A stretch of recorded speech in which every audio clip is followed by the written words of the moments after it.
Hello everybody, this is Fun Police, and I am back with another cards video. Uh, there's been a bit of a delay on my end in terms of making cards content for the past month or two because, in all honesty, I got pretty bored of cards with the supply shortage meta. That combination really cramped down on what I could do in terms of decks, and I enjoy bringing kind of off-meta decks to you guys, and there wasn't really a whole lot you could do. You know, even if I was playing a fun, wacky deck, my entire board got pinned, and then that was it. And it cramped down, and I just kinda took a break from cards. However, a balance patch has just come out, and I'm gonna give my quick thoughts on it, but it has fixed the game, and hopefully that means that the meta will be less punishing to, like, off-meta stuff, and we can and I can start making like deck techs and gameplay videos for you guys again. Regardless, let's just jump right into the changes. If you're enjoying the content, make sure to like and subscribe also, because there will be more cards content to come now that the patch is live. So we'll start off with critical damage. Critical damage has been reworked. The previous critical damage was a card that did not see any play outside of the fact that it worked way too well with supply shortage. I overall like the new critical damage. It's not something that I think many decks will be interested in, but it's a relatively cheap way for Britain to deal some damage. 1 credit to deal 2 damage to like an aggro unit on turn 1 could be maybe a decent anti-aggro tool. Even though I don't expect it to be super common, I think it's actually much better than the old pin effect that it had. Then you also have supply shortage, which has gone from 2 credits to 3 credits. This is a good change also. Supply shortage was a bit overtuned at 2 credits, and now that it's at 3 credits, it probably sits in a fine spot. You are now paying 3 credits for a Tora and have to wait several turns in order to get anything more than that. Enemies will be able to better respond to it because their units will be able to be buffed, or they'll be able to at least attack and trade with those units. I think it overall will move shortage into a fine position, and we'll probably still see it kicking around in something like Britain Control, because it works very well with Monsoon Rot in Britain, but it's definitely not going to be oppressive like it was with critical damage. Then we have a nerf to British Air with the RAF Lightning F4. It's going from a 3-5 to a 3-4. This is overall a pretty decent nerf. 4 health is actually a pretty big breakpoint in terms of how removal scales in the game. Between 4 and 5 health is probably one of the bigger break gaps in the game, because at 4 health, RAF Lightning now dies to things like the Soviet 52K, Burning Skies, Tactical Strike from Germany, Mediterranean Raid. Things like Stars and Stripes can now kill it if the support line is filled, and more that I can't name off the top of my head. But the big benefit, it's just going to be a lot easier to trade down the RAF, which means that it's not as big of a tempo swing. It's still definitely going to be very powerful, but it does take a little bit out of Brit Air. But it alone is not going to like knock Brit Air out of the meta or anything like that. And sadly, that's the only change to British Air. So it's a bit lackluster, but I don't think it's because the change itself is bad. It's just a smaller change that needed like a second one to come alongside it, I think. Then we have a rework to Mare Nostrum. Mare Nostrum has gone down a credit cost. However, it's only going to heal your HQ when your unit attacks. So there is no longer the ability of the enemy to put like Mare on a big guard, and then the enemy needs to have hard removal or they lose. On top of that, even on like units that you're already attacking with, the enemy being able to trade into your own units is good for gameplay interaction. Mare Nostrum had this problem where, even though it was actually not that imbalanced, like I think that the old Mare Nostrum was still maybe a little overtuned, this new one now is at least letting you interact with units that are buffed by it. Because like if they play this on, say, something like a Panther G, which has the untargetable trait, Mare Nostrum is able to, you can trade into that tank now. Previously, you couldn't without the enemy healing for like 20 HP off of it, but now you can potentially use your units to trade down a Mare Nostrum before it gets too much healing. And I think it's overall going to be maybe just as strong. It still might be very strong in specific decks, but it's at least going to be less frustrating and less of like a, you need to have removal for this or you're going to let me heal for 20 HP, which is not the funnest thing. Then we have a change to Welsh Guards. It's gone down a credit slot, and it's lost 1 health, and essentially just has become a 1 credit, 1/3 guard, but it's able to give that defense to other things. I don't see a lot of purpose in this change. Like, the Welsh Guards just, I don't think there's anything that would be able to, like, really benefit from the Welsh Guards defense. Maybe there's, like, some purpose to it in like a combined arms deck, because you could do something like buff up a Humber, so it's like a 1/4, and then you also are adding your infantry to the board for a bigger buff. But I'm not too confident in that, and there's a lot of other infantry out there that deck wants to run, so not a whole lot of outlooks for this card. We also have the first Gurkha Rifles getting reworked. It is now a 1/4 guard, and it says gets +1 attack when you give an order. This is actually a really good rework. The previous Gurkha Rifles only gain the attacks for the orders you gave in a turn because it was a deployment effect. This Gurkha Rifles is able to continue to grow, and if you're able to play this guy down and then play 1 or 2 orders, you're getting a 2 credit 3/4 guard that has the potential to continue growing. Honestly does not seem like a bad card, and I think there are a handful of decks that would look into playing this. Brit Control might not like it because they don't run a whole lot of cheap orders, but I could see maybe there's some room here or there for it, because like a 2/4 guard is not bad. I mean, I think that a 2 credit 2/4 guard, just vanilla, would probably see play, and the Gurkha Rifles only needs you to give 1 order to reach that, so it's a very easy condition. So I think there's some interesting implications with this in a deck that just runs, you know, like British Control, that runs a fair amount of orders and is able to get this buffed up 1 or 2 times. Then we have the Royal Scots. They now work in both your hand and on the battlefield. Nice buff to its ability. I still don't think it's going to be that useful, but if you really hate discard, then you can potentially run the Royal Scots in order to, like, try to protect important cards in your hand. Now, that seems too inconsistent and too niche to be useful, but it's overall not a bad change, although I just don't think the Royal Scots will really see play. Then we have the first Air Landing Brigade. It has received a ability rework. It now reads, deployment, retreat a unit in the front line. If it is empty, gain blitz. So the first Air Landing Brigade now acts as a tool to fight for the front line in Britain. It is honestly not that bad. Being able to bump a unit out of the front line on a almost vanilla statted body is already a potentially decent tempo play, especially if you like retreat an infantry unit. However, if the front line is empty, you can also then move the air landing into the front line. I could definitely see some scenarios where, like, on turn 4, you're able to pretty much completely take over the front line from the enemy, which could be quite powerful for this card. However, there is the downside that if you have the front line, you have to retreat something out of it. So the first Air Landing Brigade can be a double-edged sword. So probably more so of a deck that isn't looking to control the front line, but just keep the enemy out of it is the place I would see it. So that would be like Control, or things like something like Commandos, or something similar to that, where you're not really wanting to go into the front line that much. Instead, you just want to contest the front line, and that's where I think Air Landing would probably fit. Then we have a rework to 95th Rifle Regiment. Going from its previous version, it is now a 2 credit 2/2 with deployment, deal 1 damage to a unit and your HQ.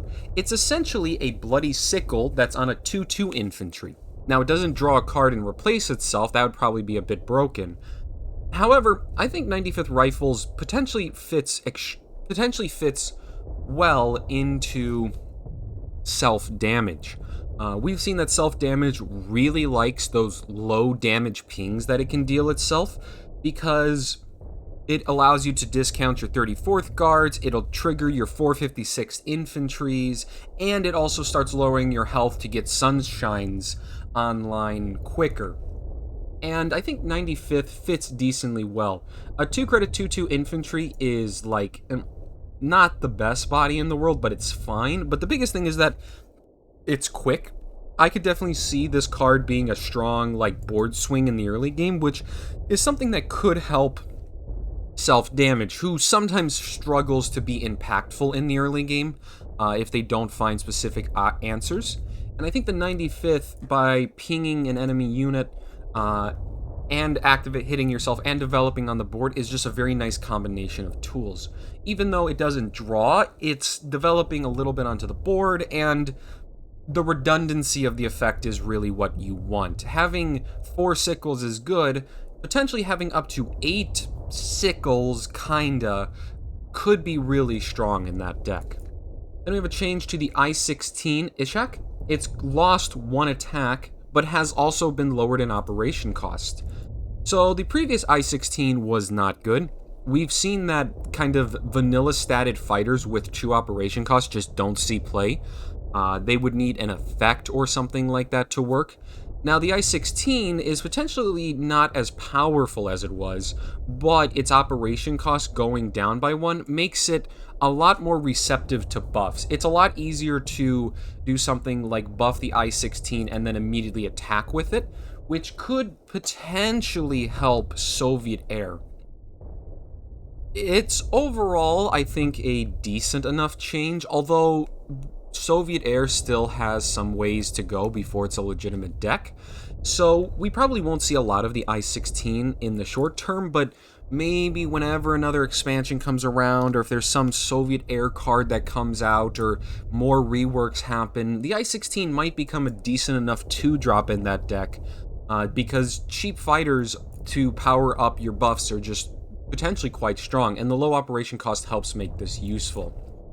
Then we have probably one of my favorite changes, the OT-34. It has gone from 6 to 3 credits. It is now a 3/4, and it still has it no longer has smokescreen, but it still deals the double damage against infantry and the HQ.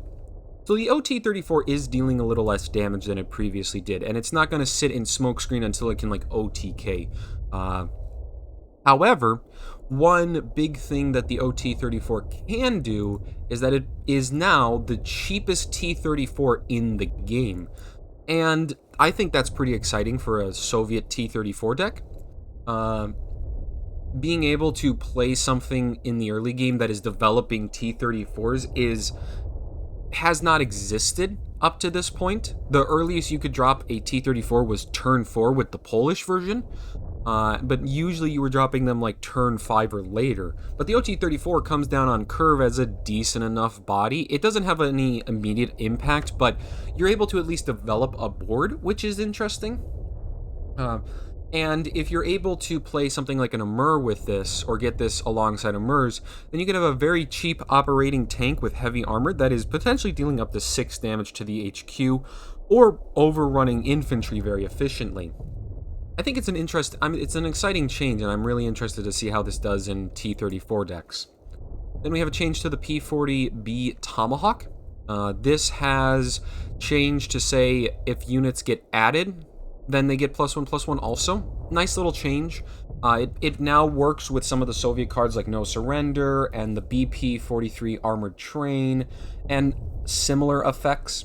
That's overall really nice. Because it just makes the P-40 a little more synergistic with what Tokens wants, which is definitely needed because Tokens has not been good for a while. Although this alone is not going to change it, and I hope that maybe some Tokens can get some support eventually. Then we have a change to the Su-85. It's gone from 2 operating costs to 1. I don't have a whole lot to say about this change. The Su-85 still sucks. This changes nothing about it. It's a poorly statted vanilla tank with a niche effect. These are the changes that I actually don't like. I understand reworking bad cards. I'm a big fan of that, actually. But changes like this just don't do anything to the game. Like, the SU-85 is not going to see any more play. It's not going to have any niche, and this change is just, like, essentially a filler change, and I'm not a fan of it. We also have the M4A3R3 Zippo, which is now 3 credits, but it's lost 1 attack, and has gained +4 attack against infantry in the enemy HQ. Essentially, what this means is that it's gone down 1 credit slot, and still deals 6 damage to infantry and the HQ, but is worse against not those. Probably not going to see a whole lot of play. I mean, there is the potential of like a 3 credit 6-4 tank against the HQ, and you could maybe like try to bolster it on curve, but I'm not seeing a whole lot of potential with this compared to just like other better options. Like, it has to compete with stuff like the M18 Hellcat, which is significantly better. Yeah, not a whole lot to say. Also have Suppression. Suppression got some pretty significant buffs. It's gone down a credit slot, and it now affects all enemy units instead of just those in the support line. Suppression could be an interesting card, because in certain scenarios, Suppression seems potentially incredible. The biggest thing is that if you can suppress the enemy board and then trade into it, this could potentially win you the board in a very hard to deal with way. And that could maybe matter in some aggro decks. We've seen that in some aggro decks, they've run dive bombing in order to set up better trades into like big guards. And that is an interesting thing that Suppression also can kind of do. Now, it doesn't work as well against units that have 3 or more than 3 attack, but it is also affecting the entire board. I'm hesitant to say that this would see any play compared to dive bombing, because dive bombing, even though it only affects 1 unit, also deals a ping damage, so you can kill off something if you need to with it, while Suppression, you have to use it specifically to trade into stuff. And especially with the presence of Brit Air, effects like this are not as incredible. So I'm not the highest on it, but maybe there is some potential for this in a future meta, where there is like a lot of aggro-based decks fighting for board control, and then a well-timed Suppression could potentially let you trade down multiple enemy units and win the board back. Then the Stug 3. The Stug has gained 1 health. It's pretty much in the same area as the SU-85. This change does nothing. Like, there's a card called the Stug 3G Schützen, I believe is how you pronounce it, but it's essentially the same stat line. Like, now it is the exact same stat line of a 3-4, 3 credit, 1 operation cost, but it has a pincer effect that is infinitely more useful than this ignore heavy armor. And a change like this just doesn't make sense to me. This does nothing. Like, there's no point in changing this. This did not need to be changed in this way. If you wanted a 3 credit 3-4 tank, then you could just run the other Stug 3, not this card. It's a nothing change. Then we get to Jade Division. Jade Division has received a bit of a change again. It now is gaining +1/+1 when you play a Japanese card, gain guard if attack is over 10. Or 10 or more. So Jade Division is now a lot easier to buff up, because playing any Japanese card will now buff Jade Division, and that means that you only have to play 4 cards in order to turn Jade Division into a 10/10 guard, and then it will continue to grow. There's probably not a Japanese deck that wants this right now, but in the future, if Japan control comes around, people may look into this. It is quite slow, but it's very easy for like a control deck to play a handful of their anti-aggro cards real quick, and then Jade Division becomes like a 10/10 guard, and that can be extremely difficult for aggro to punch through.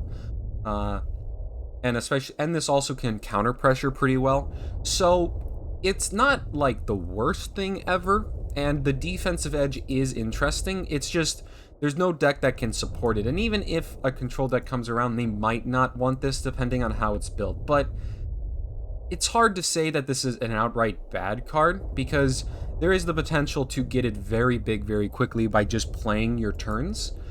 Previously, you had to play Japanese units, which was a lot harder to make work, but just Japanese cards, maybe there's something there. Then we have Mediterranean Raid. It now allows you to deal 2 damage to a unit. If you control more units than the enemy, deal 4 instead. Previously, this was an all or nothing card of either you dealt 4 damage to a unit, or you didn't have enough units and the card was completely unplayable. Now Mediterranean Raid has a fallback of a bad effect, but still an effect. And that's nice. I think that makes this a lot more playable. It's hard to say exactly what deck would be interested in this. Maybe there's like some aggro deck that wants to be able to have like good unit removal. Maybe something like an air deck, like say an Italian air deck could use Mediterranean Raid, because 3 credits to deal 4 to anything is flexible. It's overall a good change, I think. Then we have the Char B1 Bis. It has gone down 1 credit slot, and its stat line has been changed to a 3/5. I think this is a pretty significant buff for the Char, because it is now not only cheaper, but its stat line is a lot better in order to survive. 5 health, as we talked about with the RAF, is a big breakpoint. It is just simply a lot harder to deal 5 damage in one action, especially if the unit has heavy armor too, and the Char B1 should now be a lot more reliable in drawing you that card when it takes damage and loses mobilize. There may be some sort of like mid-range French deck that wants to make use of this, like probably something that is also making use of like the second Rima, which was that 5 credit 3/6 guard that gives everything mobilize at the end of turn. The Char B1 probably works closely with that. Maybe that could be an interesting top end. We'll have to see. And then the final thing, the U16 has been reworked. So it is now a countermeasure instead of an order. It's a countermeasure, and it says when the enemy gives an order, the enemy discards a random card. So it has been reworked, and it is potentially a bit harder to activate. Like, you're not able to draw denial is the big thing with the U16. Simply put, it's not going to let you deny the enemy card draw. Although if the enemy like draws an order that draws them cards, then U16 should hit their hand. But that seems very specific. But now the U16 is more so about just essentially being a discard card. There is some interesting synergy with something like Lurking Danger, because you could run the U16 and tutor them up with Lurking Danger, and that kind of fills in the amount of countermeasures you need. Maybe there's something there, that could be implemented into like a German control deck, because normal German control decks usually only run 1 or 2 countermeasures alongside a couple U16s, but now maybe you're able to find room for that Lurking Danger, and you have a nice little package where the U16s will continue to discard, and then you also have a 1 credit draw 2. So it's definitely probably overall weaker, but will it continue to see play? I think it depends on how good of a countermeasure package is. If the countermeasure package in German control is worth it, then I think the U16 will probably can retain 1 or 2 slots in the deck. Otherwise, it might drop off until more countermeasure support comes in. So, just to recap, I think it's overall a pretty solid patch. 20 changes is quite a lot. My biggest complaints are that there's not another Brit Air nerf. I really would have liked to seen like a second nerf to British Air, because with what's being changed, we're probably just going right back into the old meta pre-supply shortage, which is just like Brit Air and then a handful of decks trying to contest it. And that's just, it's gotten boring in terms of top meta. And I wish that Brit Air would be like, one more nerf I think would have maybe shaved off enough of Brit Air in order to make it so other decks could maybe come out on top. The Lightning is a good change, it's just not enough. Then I also am not a fan of changes like the SU-85 and the Stug 3. These feel like non-changes, and honestly they probably shouldn't have even been done, because they just don't change anything. I hope that in future patches we have more substantial buffs, like say something to the OT-34, which is a very interesting change. or we do stuff like the Mediterranean raid or the Sharby 1, rather than like these changes, which just don't do a whole lot to bad cards, and the cards just will never see play either way. But otherwise, that is my thoughts on the balance changes. Again, make sure to like and subscribe in order to not miss out on my return to cards content. I'm going to begin working on some new decks and getting back into the game a little bit more in order to bring you guys some fun off-meta stuff. Some of the balance changes are quite exciting, and I definitely have some ideas. Notably T34s. I want to visit this again and see how the OT34 does, so keep an eye out for that. But otherwise, thank you all so much for watching, and have a good day.